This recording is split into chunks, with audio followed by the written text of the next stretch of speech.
పిల్లల ముఖము నున్నగాను కలర్ రాటానికి సున్నిపిండి తయారు. హాయ్ ఫ్రెండ్స్, నేను ఇప్పుడు సుండిపిండి ఎలా తయారు చేసుకోవాలో మీకు చూపిస్తాను. దానికి కావాల్సిన వస్తువులు కూడా చూపిస్తాను.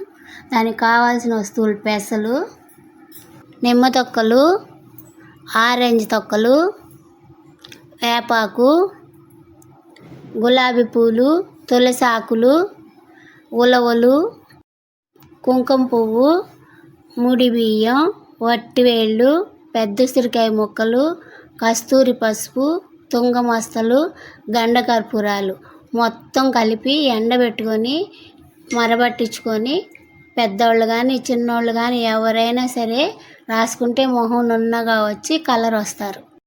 కొలతలు: పెసలు వచ్చేసి 2.5 కేజీలు, బియ్యం వచ్చి 150 గ్రాములు, ఉలవలు కత్తిమాయ అన్నీ 50 గ్రాములు 50 గ్రాములు, కుంకుమ పువ్వు 3 గ్రాములు మొత్తం కలిపి ఎండబెట్టుకొని మరబట్టించుకొని రుద్దుకోవచ్చు. స్క్రీన్ మీద కూడా ఇస్తున్నాను, మీరు చూసుకోండి.